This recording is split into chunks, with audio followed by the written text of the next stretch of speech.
평화는 안정입니다. 안정되지 않는 것을 평화라고 말하는 곳은 없습니다. 평화는 안정되어서 균형 잡힌 것을 평화라 그렇게 말합니다. 한쪽이 치우쳐서 급격한 어떤 모습들을 보게 된다면 그것은 평화롭지 못하다라고, 그렇게 물결치는 모습, 바람이 있는 모습, 이런 것들은 평화롭지 못하다 그렇게 표현할 수 있습니다. 평화는 어느 쪽이든지 기울이지 않고 가난한 사람들이나 높은 사람이나 가진 사람이나 가지지 못한 사람이나 동질한 어떤 모습으로 보아질 때 그것을 평화롭다라고 그렇게 표현한 것을 보게 됩니다.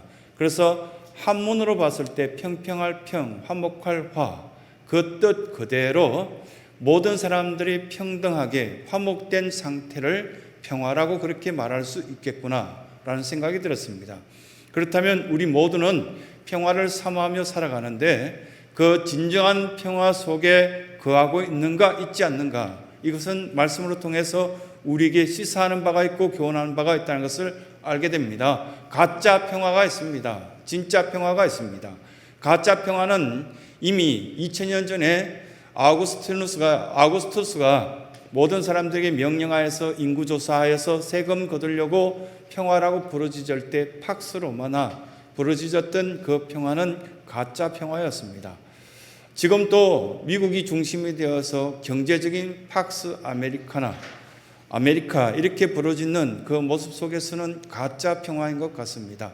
그들은 환율을 장난치게 될 때 전 세계 모든 사람들은 괴로워하는 모습을 바라보게 되고, 또 그들의 생각들 속에 돈이 모든 것들을 가져다 줄 듯이 말하지만 실제로 가진 사람들이 자살률이 더 높고요, 더 배운 사람들이 더 괴로워하는 모습들을 볼 때 그것은 아니구나라는 생각을 갖기도 합니다.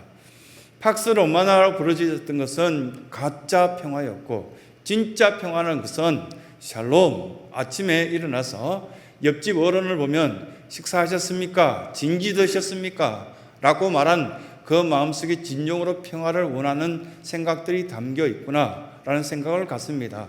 샬롬이라는 것은 이스라엘 백성들에게 있어서는 아주 중요한 인사였습니다.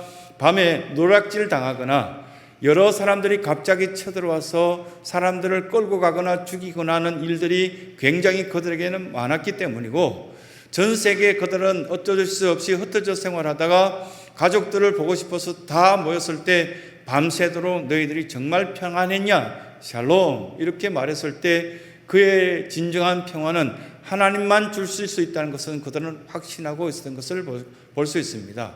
신약 성경에는 이 샬롬이라는 단어가 조금 바뀌어져서 에이레나라는 단어를 씁니다. 에이레나라는 단어를 쓸 때 예수님께서 이렇게 바라보시면서 우리 모두가 소망하는 진정한 평화는 어디에서 나는가 자세히 생각해 보라고, 저 황제가 만들어뒀던 그 평화도 아니고 저 권력이 세고 힘센 로마 정부가 힘센 것으로 만들어뒀던 그 평화도 아닐 것이다 라고 그렇게 말씀하신 것을 보게 됩니다.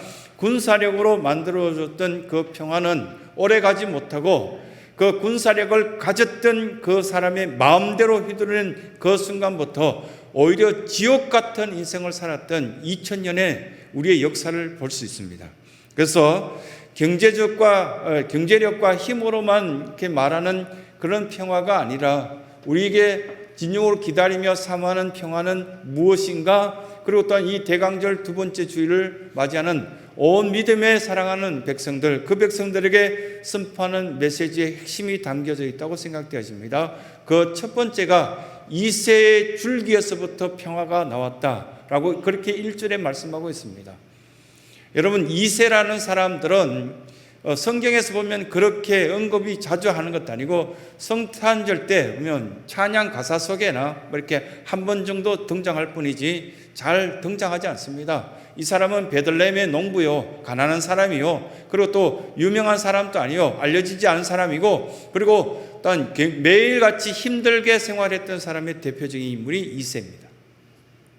그런데 이사야서 11장에 보면 이 이새의 줄기에서 한 싹이 났는데 그 싹은 수많은 사람들에게 평화를 가져다 주었고 우리가 사모했던 모든 소망하는 것들이 이루어졌다라고 그렇게 말씀하고 있는 것을 보게 됩니다. 이 가난한 사람, 힘없는 사람, 보잘것없는 사람이 어떻게 이 일을 했을까요? 다윗이 그 가문 속에 나타났기 때문이고 그 다윗의 가문 속에 예수 그리스도가 태어났기 때문이다라고 성경은 그렇게 증언하고 있습니다. 이사야서 11장 전체의 흐름 속에는 다윗을 부각시키려고 이 다윗은 예수 그리스도를 부각시키기 위해서 역사적인 기록들을 우리에게 쭉 이야기하고 있습니다. 예언대로 된 겁니다. 우리 모두는 대체로 보면 이렇게 화분을 보거나 나무를 볼 때 무엇을 봅니까? 잎을 보지 않습니까? 그리고 열매를 봅니다.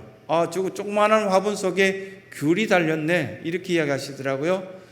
그리고 저 조그마한 나무가 어떻게 저렇게 큰 나무처럼 축소판으로 예쁘게 보일까? 우리는 그 잎을 보고 그리고 또한 여러 가지 가지들을 바라보면서 화분이 예쁘다, 예쁘지 않다라고 이야기하는데 성경의 창세기부터 시작해서 요한계시록까지 나무 이야기를 하든지 이 말씀들을 통해서 이런 어떤 이야기를 할 때는 줄기, 뿌리, 가지 이야기를 하죠. 좀 다르다는 생각이 들지 않습니까?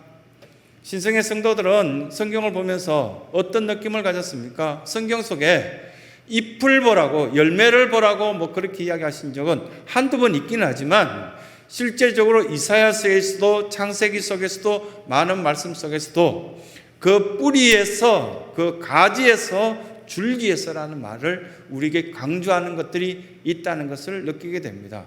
그래서 우리는 이 말씀을 한번 적용해 보면 이 대림절 둘째 주일을 지키면서 우리가 진정으로 평화롭고 마음이 평안하기를 위해서는 무성한 그 잎과 열매를 바라보면서 할 것이 아니라 나의 뿌리는 어디에 있는가? 나의 줄기는 어디에 붙어 있는가? 나의 이 가지가 붙어 있기 위해서 적당한 어떤 줄기라면 예수 그리스도께 붙어 있지 않고는 우리는 아무리 학벌이 높고 가진 것이 있다 할지라도 거기는 평화롭지 못하겠구나 라는 말씀을 첫 번째 교훈하시는 겁니다.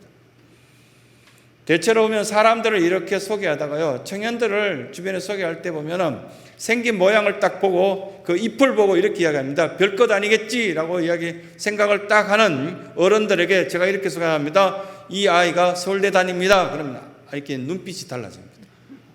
그래요. 그 잎을 볼 필요가 없다라고 그렇게 말씀할 때도 있는데, 그런데 우리는 자꾸만 이새의 줄기를 보지 않고 자꾸 그 잎을 보려고, 저 사람은 왕가에서 다윗의 왕가에서 태어난 사람 아니냐 이렇게 생각하지만 실제 성경에서는 외모 보지 말라는 이야기를 수없이 합니다. 학벌 보지 말라는 이야기를 수없이 하고 생명의 근원된 뿌리를 어디에 두고 있는가? 오늘 내 심령이 이 예배실에 와 있다면 예수 그리스도께 뿌리에 박힌, 뿌리에 접붙임 받은 나의 생명 있는 신앙생활이다, 그렇게 표현한다면 거기에는 평화가 있다라는 말씀을 첫 번째 해주시는 겁니다. 두 번째, 이런 날이 과연 올까라는 어떤 생각을 갖게 되는데, 평화의 날, 우리가 이렇게 사모하는 늘 이렇게 평안히 정말 이렇게 아무 어떤 생각도 갖지 않고도 여유롭게 쉴 수 있는 그 날이 올까? 염려스러운 것들이 있는데 오늘 6절에 보면 이 내용을 바라볼 때 이런 날 불가능하다, 이 땅에서는 불가능하다라는 생각을 갖습니다. 1위가 누구와 있습니까? 어린 양과 함께 있습니다. 여러분 가진 성경책을 보십시오. 두 번째는 표범이 누구와 있습니까? 어린 염소하고 있습니다. 세 번째, 송아지와 어린 사자가 함께 있습니다. 그런데 이 세 번째 표현을 볼 때 송아지는 제법 큰데 또 하필 어린 사자랑 이렇게 같이 있단 말인가? 그런데 공통적으로 6절에 있는 말씀들을 다시금 묵상하고 다시금 살펴보면 어리다는 표현을 매번 한다는 것을 우리는 알게 됩니다. 깨닫게 됩니다. 왜 어리다라고 표현했을까요? 돌봄교실에 있는 아이들 한 명은 막 누워서 기어다니고요, 한 명은 구석에서 처박혀 있고요, 또 한 명은 올 때부터 앉아서 집에 갈 때까지 스마트폰만 보는 애 있고요, 한 명은 계속 간식만 찾고 간식만 먹는 애가 있고요. 그런데 그 애들이 다 귀여워요. 그런데 한 명이 뭐라고 그러면 다 모여 앉아가지고 또 게임합니다. 근데 원수가 없어요. 어릴 때는 원수가 없는데 자라면서 10대가 되면 내 스타일이야, 내 스타일 아니야. 20대가 되니까 이렇게 이야기하던데요. 저 설교는 내 스타일이야, 내 스타일이 아니야. 그럼 자기 스타일의 설교는 누가 해줄까요? 30대가 되면 생각이 같고 그리고 물질적인 어떤 부유의 눈높이가 같은 사람들끼리 만나려고 합니다. 40대가 되면 50대가 되면 어떨까요? 외롭다면서도 친구가 없습니다. 70대가 되면은 완전 어린아이 마음들을 버려버리는 그런 상태가 되어서 또 다른 어린아이 마음은 갖기는데 섭섭한 것은 많고 그리고 배려가 자꾸만 줄어든 그런 안타까운 모습이 발견되기도 합니다. 그래서 성경은 이런 마음 가졌으면 좋겠다. 우리에게 대림절 두 번째 평화를 사모하는 마음이라면 어린아이 같은 마음, 그 어린아이 같은 마음은 뭐 이렇게 두려워하는 것이 없고요. 이리하고도 같이 할 수 있고요. 그리고 표범하고도 같이 할 수 있고 표범을 만지면서도 예쁘다고 어린 양을 만지면서도 예쁘다 할 수 있는 그런 어린아이 마음 필요하지 않겠냐. 이 말씀 우리에게 해주신 거 아니겠습니까? 때로는 성전에 오면 부자도 만날 수도 있고요. 가난한 사람 만날 수 있고요. 가난한 사람을 만났다는 것은 하나님께서 나에게 이 사람을 향해서 내가 베풀라고 하시는구나. 오늘 밥은 나보고 사라 하는구나. 그거 아니겠습니까? 아이를 또 만나면 눈높이로 앉아서 또 이렇게 눈높이를 맞춘 다음에 대화하라는구나. 그렇게 생각이 들고요. 또 직분이 보면 집사님을 만나거나 일반 성도를 만나면 오히려 내가 먼저 고개를 숙이고 인사하라는구나. 그 말씀이 바로 두 번째 교훈 주시는 핵심적인 메시지라 생각되어집니다. 누가 칭찬받는가 생각해 보면 예수님께서 이미 말씀하신 것처럼 어린아이와 같은 자가 천국에서 큰 자다라고 그렇게 말씀하시고요. 어린아이와 같지 않고는 결단코 천국에 들어가지 못한다 라는 말씀하시고 어린아이 같은 마음이 갖지 않고는 말씀이 내 심령 속에 평화롭게 자리 잡지 못할 것이다. 이렇게 말씀하신 것 왜 그랬을까라는 생각이 들었습니다. 칭찬받는 재벌집이 지난주에 방송되었습니다. 왜 재벌집이 방송될까? 근데 그 집 아이들 이야기하는데 동네 아이들과 마음껏 뛰어놀아 이렇게 이야기하니까 참 좋아 보였고요. 두 번째, 이 아이가 다툴 수 있잖아요. 마을의 아이들하고. 그런데 그 아이가 우리 집의 부자인데 너 감히 이렇게 말 못하게 키웠다는 거예요. 옆집 아이하고 다투면 아무리 재벌집 아이지만 그 아이랑 손을 꼭 잡고 손을 못 놓게 하는 겁니다. 그러고 난 뒤에 그 부모로서 친구가 있으니까 너 놀러 갈 수도 있고 친구가 있으니까 이렇게 지내는 거 아니야. 너 친구랑 싸우면 안 돼. 재벌이지만 친구가 필요함을 꼭 가르치는 그 모습이 멋졌다라고 저는 생각합니다. 교회에서도 마찬가지고요. 저와 여러분들에게는 친구 필요합니다. 그 친구 속에 어떤 것이 필요하겠습니까? 진정한 눈높이도 같은 그리고 또한 가진 것이 있든 없든 상관없는 평화가 우리에게는 필요하지 않겠습니까? 그런데 우리는 약간 내 친구가 나보다 좀 덜 가졌다 싶으면 굉장히 행복해하고요. 이번 선거에서 어떻게 됐다고 이렇게 생각하고요. 비교하고. 거기는 지옥 같아집니다.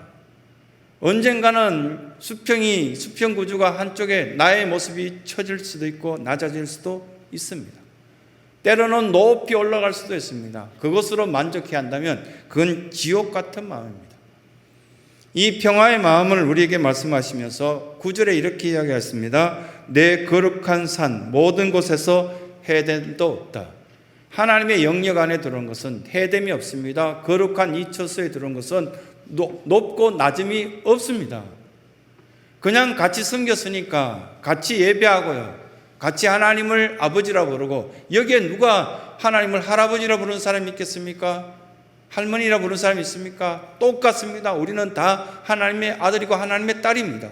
그럼에도 불구하고 어리석게다 보면 자기가 약간 습습하면 목소리를 크게 내려는 사람이 있는데 그 사람은 바닥까지 떨어집니다. 이것이 성경의 진리입니다.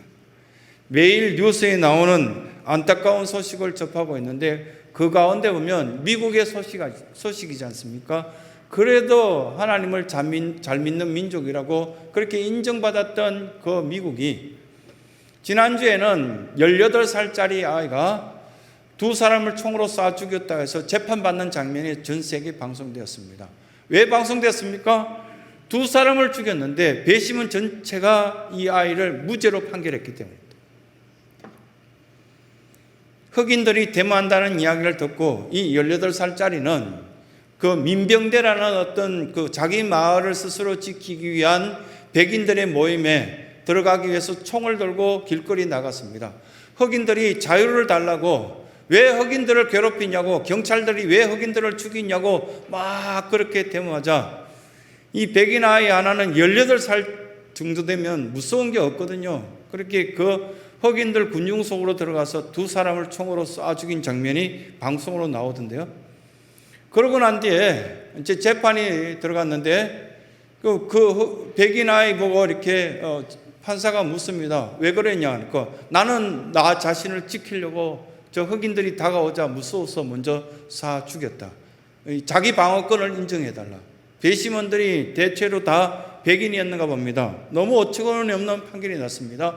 어쨌든 사과를 하고 용서를 빌어야 되는데 거기에서 당당하게 양복을 곱게 차려입고 온 그 백인 아이 18살짜리는 저는 죄 없습니다 할 때 배심원 전체가 무죄 판결을 내렸습니다.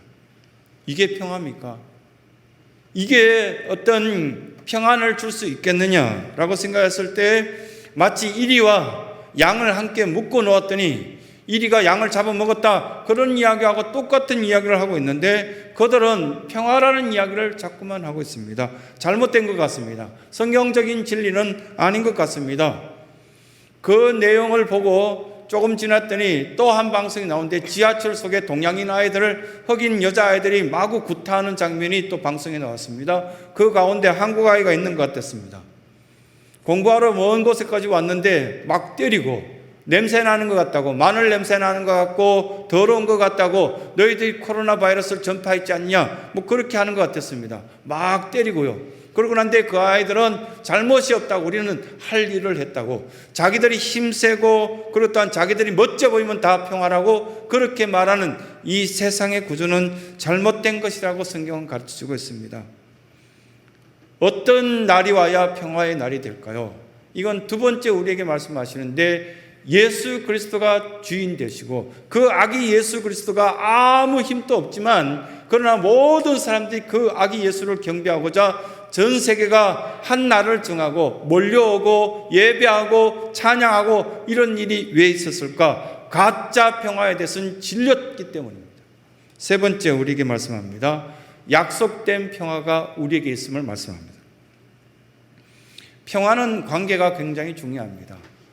언제 여러분들이 평화가 깨어지던가요? 관계가 깨어지면 평화가 다 깨어집니다. 사람도 그렇고 나라도 그렇고요, 뭐 다 그렇습니다. 사실 돈은 있다가도 없고요, 없다가도 보면 뭐 있을 수 있습니다. 시골에 생활할 때 보면 어른들한테 여쭤보면 어른 두 분이 한 달 지내는데 생활비 한 60만 원밖에 안 든답니다. 그러면 정부 지원금으로 충분히 살 수 있다고 합니다. 들판에 먹을 것이 널려 있고요, 이웃들이 자꾸만 갖다 주니까 오히려 남는다라는 이야기를 하시더라고요.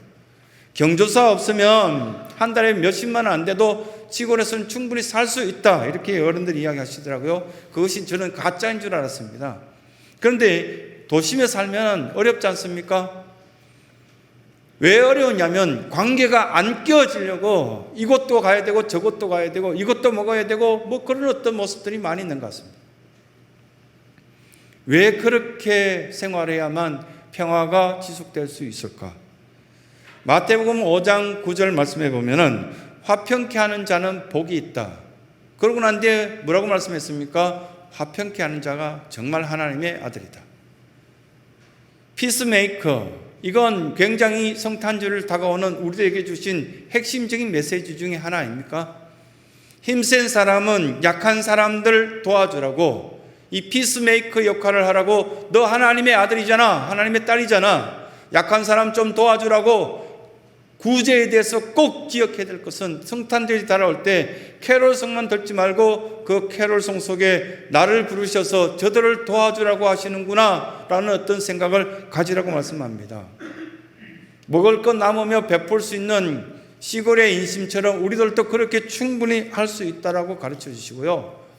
이것이 진정한 평화를 가져올 수 있는 핵심적인 메시지인 것 같습니다. 그러나 2000년 전에는 가짜 평화를 선포했던 대표적인 인물이 바리새인입니다.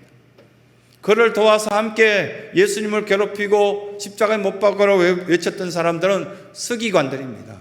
성경을 많이 알았던 율법사들입니다. 그들에게는 가짜 평화를 이야기했습니다. 말은 샬롬이라고 말하지만 등 돌리면 언젠가 십자가에 못 박으려고 애썼던 사람들입니다. 이 모습들이 저에게도 있고 여러분들 가운데도 조금씩 남아있을 수 있습니다. 진정한 평화를 사모하라고 말씀합니다. 나의 가진 것으로 힘 좀 세지면, 좀 가진 것이 있고 지위가 좀 높아지면 충분히 섬길 수도 있는데 그러지 못해서 아우성치는 우리의 모습을 발견합니다. 내가 좀 대접받아야 되는데 이런 공동체 오면은 그래도 나 정도 되면 저렇게 깍듯하게 인사해야 되는 거 아니냐라는 생각을 가진다면 이 평화는 정말 먼 어떤 이야기밖에 될 수 없습니다. 모두가 기다리는 진정한 평화는 어디에 있는가? 이 말씀들을 우리에게 해주시면서 오펜하이머라는 사람, 이 박사님, 여러분들이 기억하실지 모르겠습니다. 1945년에서 48년 사이에 이분에 대한 기사는 많이 있었다고 합니다. 그래서 검색해 봤더니 정말 많던데요. 왜냐하면 이분이 원자탄을 개발한 그 핵심적인 인물 중에 한 분이었습니다. 많은 기자들이 오펜하이머 이 박사님에게 찾아가서 이제 핵무기를 일본 히로시마에 던져서 평화를 만들었으니까 아주 잘 된 것 같습니다. 박사님의 업적이 대단합니다. 오랫동안 당신의 업적은 남을 겁니다. 그렇게 말했을 때 평화요? 나는 그들의 죽어가는 모습, 아우성치는 모습을 보고 굉장히 괴롭습니다 라고 말하면서 진정한 평화는 하나님께만 있는 것 같습니다. 그분이 했던 말입니다. 그분의 신앙은 좋았든지 나빴든지 저는 알 수 없습니다만 우리들이 가진 힘으로, 우리 가진 능력으로, 우리가 가진 세력으로는 평화가 없다라는 이야기를 이분은 철두철미하게 체험했다라는 고백을 하고 있습니다.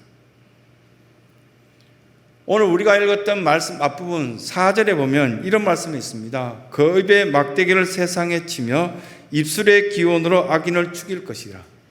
이게 입술의 능력을 말하거든요. 입술로 망한 자도 있고 흥한 자도 있습니다. 축복한 자는 흥하지만 결국은 저주한 자에게는 아픔을 얻게 되는 그런 이야기를 여기서 해주고 있는데 히브리서 4장 12절 말씀에 보면 하나님 말씀이 살았고 운동력에서 좌우의 날선 금보다도 예리하여 혼과 영과 및 관절과 골수를 찔러 쪼개기까지 한다. 상처난 부분은 다 도려낼 수 있는 것이 하나님 말씀이고 우리의 상처난 부분들을 싸매어줄 수 있는 것은 하나님 말씀이라고 예수 그리스도의 정신이 우리를 진정한 평화로 이끌 수 있다는 말씀을 해주시고 있습니다. 위로받고 싶다고 아우성치면 저주받습니다. 오히려 위로하려고 애쓰는 것이 훨씬 더 유익하다는 말씀을 우리에게 해주시는 거예요. 신성의 건강한 모든 성도들에게 이 말씀이 적용되어서 서운하다고 말씀을 외칠 것이 아니라 그 상한 심령들을 싸매어주고자 찾아가고 위로해주고 하나님 말씀을 내 입의 막대기로 세상을 치는 듯하게 이 말씀을 통해서 상한 모든 심령들을 위로해주고자 우리가 평화의 소식을 선포할 수 있는 믿음의 백성되라고 그렇게 우리에게 말씀하시는 겁니다. 로마식 평화, 팍스 로마나가 아니라 우리는 예수 그리스도의 그 정신으로 예수 그리스도의 말씀으로 평화를 사모하며 우리가 기다리는 이 평화가 우리 가정과 이 교회와 여러분들 손대는 모든 일터와 이 민족 속에 충만하게 나타나는 그런 은혜가 우리 모두에게 있길 간절히 소원합니다.